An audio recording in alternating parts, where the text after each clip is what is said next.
Ever wondered how a rock from deep underground can power an entire city?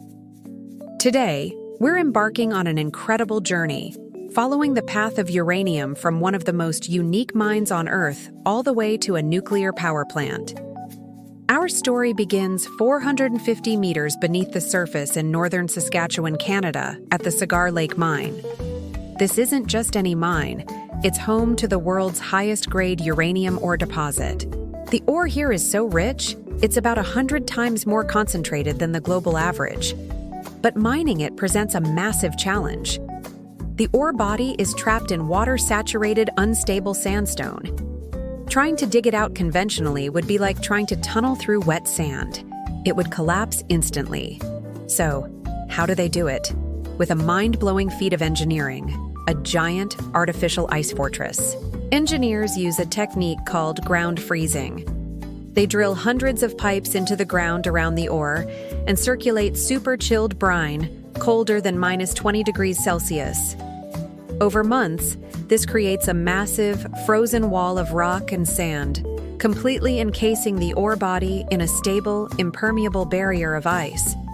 This incredible structure keeps the water out and the radiation in, allowing miners to work safely. Once the ice fortress is secure, the real extraction begins. But again, this isn't your typical pickaxe and shovel operation. They use a method called jet boring. A high-pressure water jet, operated remotely from a control room on the surface, blasts the ore from the rock face. The resulting slurry, a mixture of uranium ore and water, is then pumped up to the surface. This remote-controlled process is crucial for safety. The ore at Cigar Lake is so potent that direct human contact must be minimized. The workers are shielded by layers of rock, concrete, and advanced technology. On the surface, the slurry undergoes its first transformation. It's sent to a processing plant where the larger chunks of rock and debris are filtered out. What's left is a thick, concentrated mud of uranium ore. But this is still just raw material. To get it ready for the next stage of its journey, it needs to be processed further. The slurry is loaded into specially designed, robust containers and begins a 70-kilometer truck ride to the McLean Lake Mill. This short journey is planned with military precision. The containers are built to withstand extreme impacts, ensuring the precious and radioactive cargo is secure. At the McLean Lake Mill, the real chemistry begins. The uranium ore slurry is mixed with powerful acids and other chemicals in a complex process called leaching. This dissolves the uranium, separating it from the other waste rock and minerals. After several stages of purification and precipitation, what emerges is a substance that looks nothing like the original rock. It's a bright, vibrant powder called yellow cake. Despite its name, its color can range from yellow to orange to dark green, depending on the specific impurities and drying process.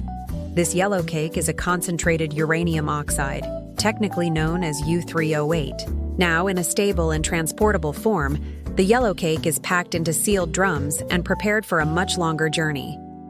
This is where things get truly global.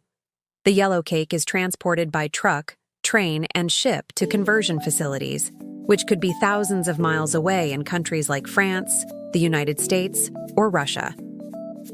At these facilities, the solid yellow cake is converted into a gas, uranium hexafluoride. You see, natural uranium is made up of two main types, or isotopes, uranium-238 and a tiny amount, about 0.7%, of uranium-235. It's the uranium-235 that's fissile, meaning it can sustain a nuclear chain reaction. For most nuclear power reactors, this concentration needs to be boosted from 0.7% to about 3 to 5%. This is the job of enrichment.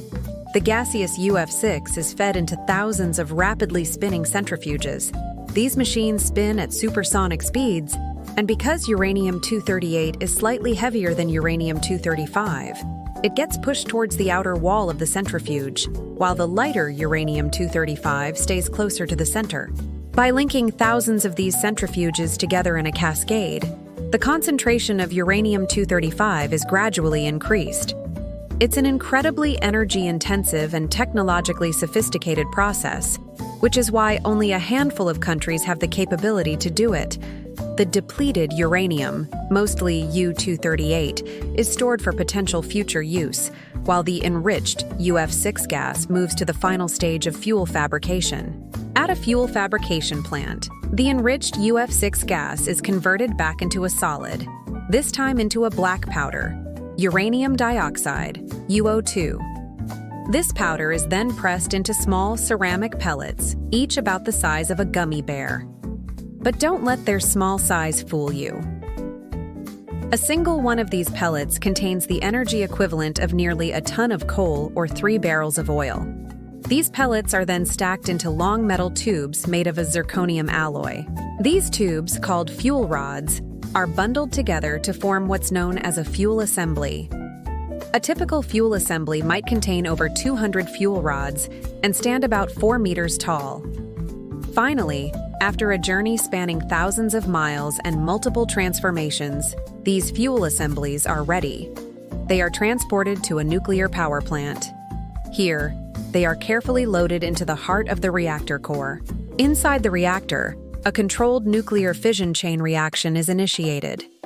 Neutrons strike the uranium-235 atoms, causing them to split. This splitting, or fission, releases a tremendous amount of energy in the form of heat and also releases more neutrons. These new neutrons then go on to strike other uranium-235 atoms, creating a self-sustaining chain reaction. The immense heat generated by this reaction is used to boil water, creating high-pressure steam.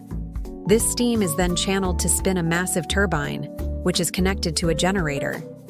And it's this generator that produces electricity, clean, reliable, carbon-free electricity that powers our homes, schools, and hospitals. A single fuel assembly can generate electricity for several years before it needs to be replaced. So, from a frozen cavern deep underground, through chemical mills and high-tech enrichment plants, to the core of a reactor, the journey of uranium is a testament to human ingenuity. It's a story of science, engineering, and global cooperation that transforms a simple rock into a powerful source of energy that helps run our modern world. It's a complex and fascinating process that's happening right now, quietly powering our lives. Thanks for joining us on this incredible journey. If you found this as fascinating as I do, make sure to hit that like button and subscribe for more deep dives into the world of science and technology. See you in the next one.